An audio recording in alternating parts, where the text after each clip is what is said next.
Welcome back everyone. In this video, we'll be talking about a couple of redactions made to the Quran, and as we do so, we'll be posing some questions for Muslims and their popular claims about the Quran's preservation, whether written or oral. Let's begin with a review of the compilation of the Quran as it began with Abu Bakr. He said to Zayd, "Search for fragmentary scripts of the Quran and collect it in one book." This was very difficult for Zayd compared to shifting a mountain. Zayd said, "So I started compiling the Quran by collecting it from leafless stalks of date palm trees, pieces of leather, hides, stones, and so forth, and also from the memories of men." From the beginning, then, we see that the Quran was not primarily preserved in memory. Notice the diversity of sources that Zayd used. Leafless stalks of date palm tree, pieces of leather and hides, and from stones, and from memories. Surely the Caliph had the authority to simply call everyone who had memorized the complete Quran together.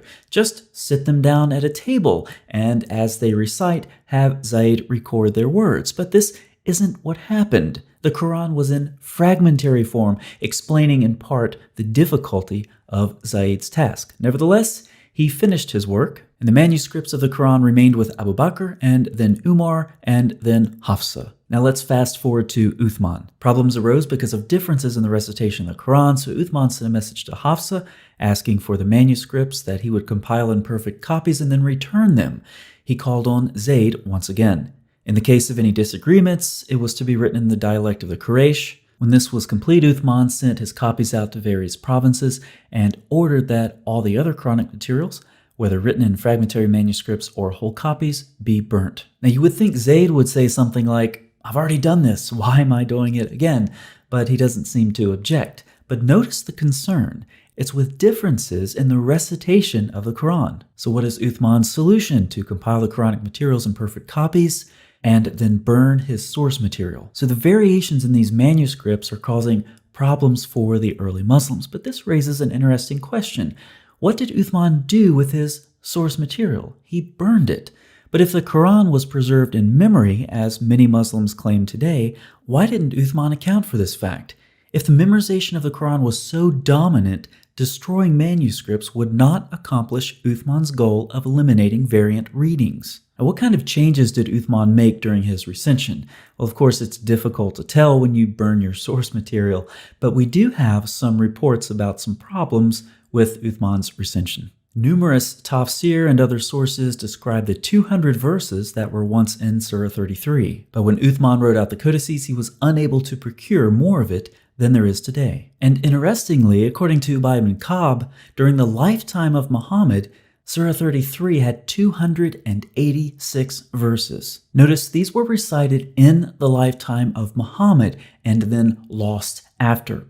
So Uthman apparently lost several dozen verses out of just one surah, but he also made some unspecified changes. Abu Muhammad said whilst copying the mushafs, he burnt what he burnt from them from what he had changed intentionally or by mistake. Aisha's copy contained a variant reading of Surah 33:56, but this was before Uthman altered the scripture. There are dozens and dozens and dozens of these reports, so let's just leave them for now and move further down our timeline. Did Uthman eliminate all of the variant readings? No, he did not. In the early 8th century, Al-Hajjaj, who is the governor of the Caliph Abdul Malik, is talking about a reading attributed to Abdullah ibn Masud, and he doesn't like it. He doesn't like it at all. I mean, he really doesn't like it. Al-Hajjaj swore that he would erase Ibn Masud's reading from the Mus'haf, even if it would be with a rib of a swine. On these early manuscripts, if you want to erase the ink off the parchment, you have to scrape it off with a stone or something of that sort. In this case, Al-Hajjaj says he would scrape Abdullah ibn Masud's reading off the manuscript with the bone of a pig. This is the guy revising your Quran, Muslims. And of course, it doesn't stop there. He also said he would kill anyone who is using Abdullah ibn Masud's reading. But this is ironic because Muhammad apparently said, learn the recitation of the Quran from these 4 persons, and Abdullah ibn Masud is one of them. So at the time of Al-Hajjaj, apparently this narration didn't exist, or he didn't know about it, or he didn't care because he demonstrably violated what Muhammad says in this hadith. Now, what kind of changes did Al-Hajjaj make? Once again, it's difficult to tell, but we can try to paint a rough picture. The sources report that the Caliph, Abdul Malik, instructed his advisor Al-Hajjaj to revise the text of the Quran by changing the consonantal skeleton of certain words. He also introduced vowels and diacritical marks for the first time. Sounding much like Uthman, the sources also report that any codex whose consonantal skeleton was not identical to that of the Umayyad Codex was recalled and destroyed. This would explain why little or no manuscript evidence has survived that would make it possible to verify the nature of any change or changes introduced at that time. Also, we have Al-Kindi and Abraham of Tiberias. They say that Hajjaj gathered together every last copy and caused to be omitted from the text many things. Kindi avers to his Muslim addressee that all that I have said is drawn from your own sources, and this would appear to be so, for we find notices in Arabic sources that Hajjaj ibn Yusuf wrote exemplars of the Quran and sent them to the chief cities, that he changed the wording or eliminated variant readings, or introduced diacritical marks into the text. So just like Uthman, al-Hajjaj destroyed the competing copies and then put his manuscripts into circulation. But his destruction was more widespread than Uthman's. Al-Hajjaj destroyed both public and private manuscripts. As you can imagine, some were not happy, including Uthman's family. We have a report of the angry reaction of the family of Uthman towards the new Medinan Quran recension. The governor of Egypt even flatly refused al-Hajjaj's new Quran, but in spite of these difficulties, he was largely successful in standardizing his new text, and by the 2nd century AH, Uthman's manuscript had become a thing of the past. The Uthmanic Codex had disappeared. We have a couple of questions that are relevant to the preservation of the Quran. Whose Quran or recension was memorized or preserved? Was it Muhammad, Uthman, or al-Hajjaj? Further, who gave Uthman or al-Hajjaj the authority to redact the Quran?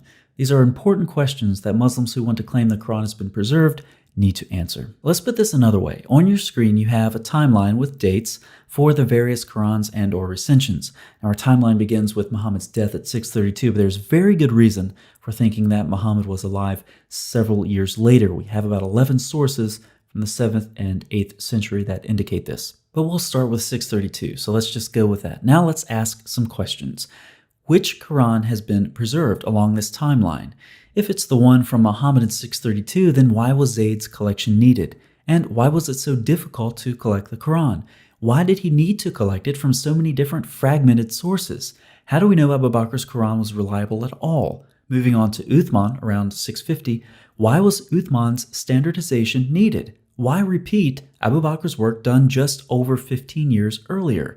If the Quran was memorized as Muslims claim, then why the differences? And why did Uthman destroy manuscripts? If the Quran was memorized, this would have done no good. Who gave Uthman the authority to do this? What changes did Uthman make? Similar questions can be asked of al-Hajjaj in the early 8th century. Who gave him authority? What was his motivation? What did he change? Why did he destroy the other Qurans? Why is it that at no point during these recensions do Uthman or al-Hajjaj indicate that oral preservation of the Quran will persist through their textual revisions? How can any Muslim possibly argue that the Quran was fixed in oral or written form before al-Hajjaj? The data say it was not. The concept of a fixed Quran in either Muhammad's time or Uthman's time is complete fiction. Now, there's more. Muslim scribes, just like other scribes, would count the words in their manuscripts as a way to detect errors in their copying. So let's look at some of these differences. With the verses, we do have a couple of abbreviations here. These just refer to the modern version with or without the Bismillah, depending on how many chapters you put that with. We also have variations in the number of words from about 77,200 up to 77,900, and consonants vary from about 300,000 to 363,000. Don't you wish we had word counts for all of those manuscripts that were destroyed? So Muslims, regarding the preservation of the Quran, which of these, if any, correspond to the memorized or the written Quran? One of them? All of them? What criteria do you use to choose between them? Which of these is the superior reading? We've been told there's only one Quran. Why all of these variants? Why all of these revisions? And why do we have so many variations, given that so many manuscripts were destroyed?